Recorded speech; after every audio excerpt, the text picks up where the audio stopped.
The decision by Mali, Niger, and Burkina Faso to withdraw from the regional bloc, ECOWAS, has created two sides.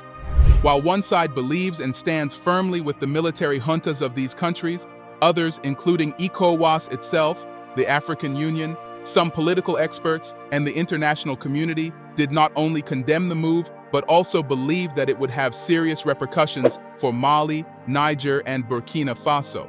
However, Ibrahim Traore, through his prime minister, recently revealed plans to ensure that the effect of the country's exit from the bloc is mitigated. What are these plans and how effective will they be in the long run? Let's find out in this video.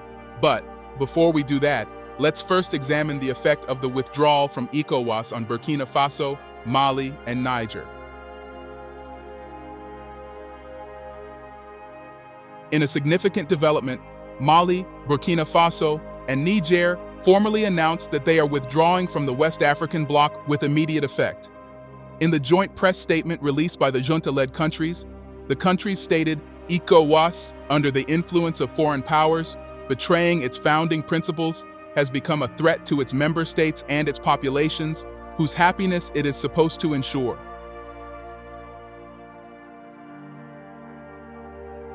To break the camel's back, the trio, following in the footsteps of Ghana's foremost president, Dr. Kwame Nkrumah, who demanded independence now, has declared their resolve to defy Article 91 of the bloc's treaty, which stipulates that member countries remain bound by their obligations to the regional bloc for 1 year after notifying their withdrawal.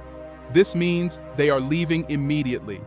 In a letter addressed to the ECOWAS on February 7th by the Foreign Affairs Ministry of the Malian government, stated, "The government of the Republic of Mali is no longer bound by the time constraints mentioned in Article 91 of the treaty."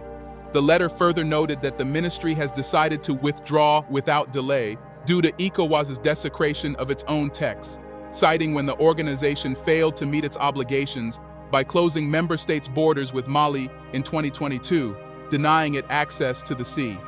Now, according to political experts, this decision will have a significant impact not only on ECOWAS, but also on the three countries.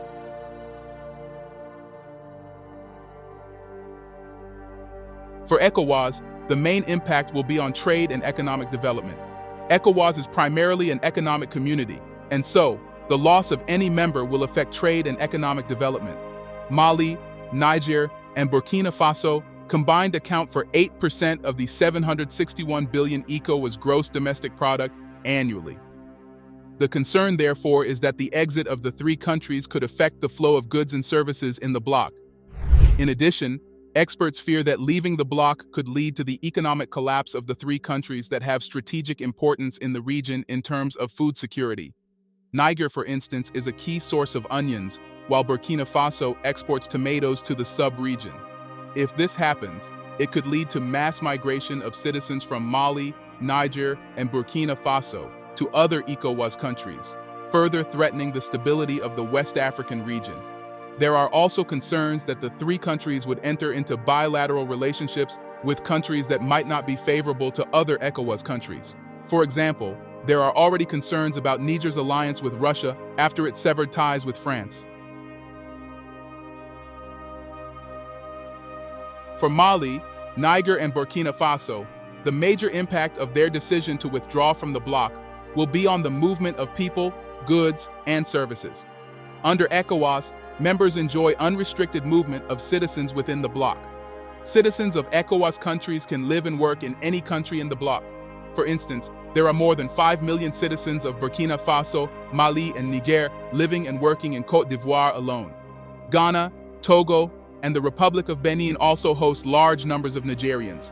However, with the decision to withdraw, it's possible that the citizens of Niger, Mali, and Burkina Faso no longer be able to travel to other ECOWAS states without impediments. Niger also shares a border of over 1,600 km with 7 states in Nigeria, and 80% of its trade is done with Nigeria. Already the sanctions imposed on Niger by ECOWAS are affecting citizens of the country, and so hardship is likely to increase after the exit if Nigeria decides to start policing its borders.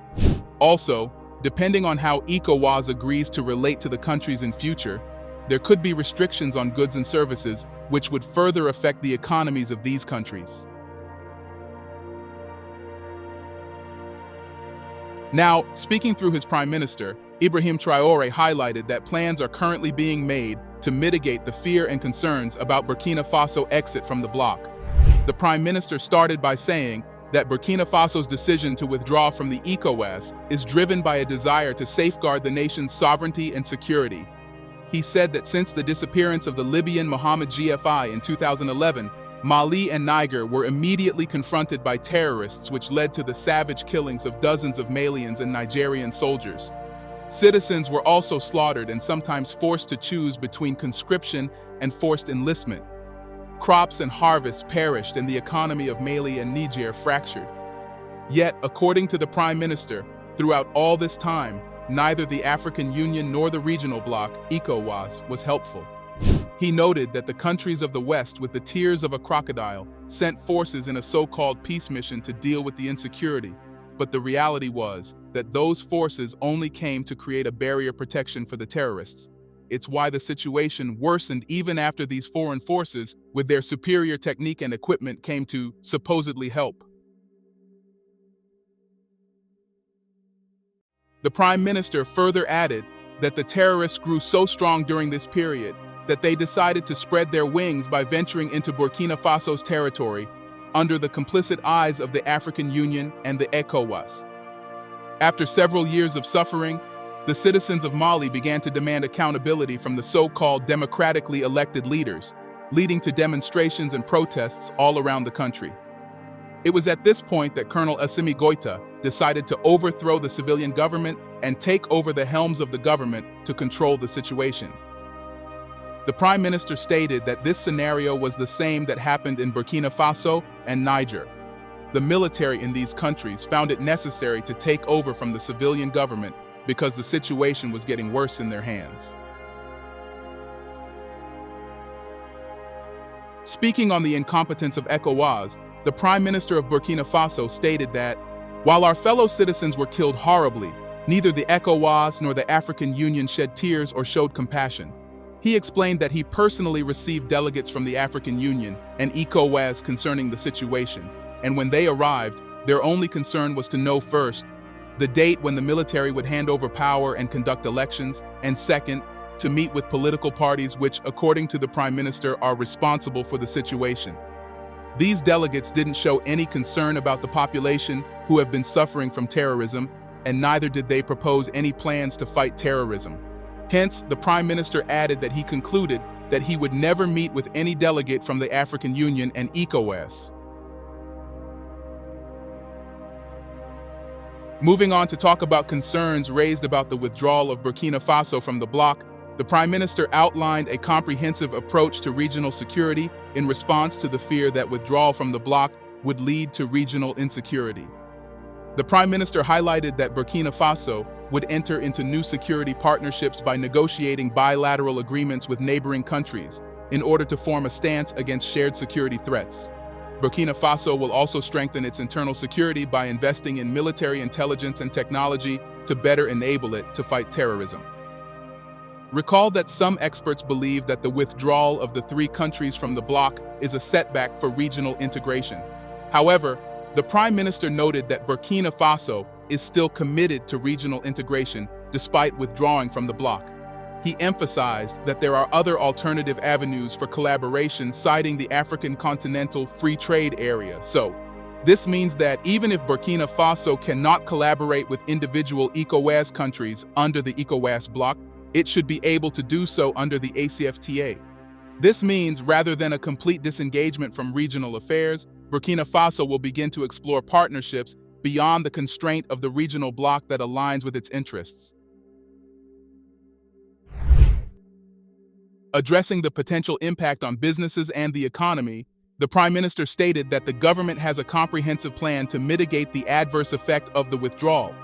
He highlighted that the plan would open doors which would stimulate domestic industries and therefore create employment opportunities and, by extension, economic growth. The military government plans to implement reforms that will enhance the overall well-being of its citizens by supporting businesses during the transition to ensure smooth adaptation of the changing economic landscape. In addition, Burkina Faso intends to build collaboration and partnership with individual ECOWAS member states. This plan shows that the military juntas of the three countries know what they are doing, and the decision to withdraw from ECOWAS has been carefully planned. So, despite the challenges that may occur at first, there is hope that things will vastly improve in Mali, Niger, and Burkina Faso in the long run. What are your thoughts? Let us know in the comments section below. Don't forget to like, subscribe, and share this video.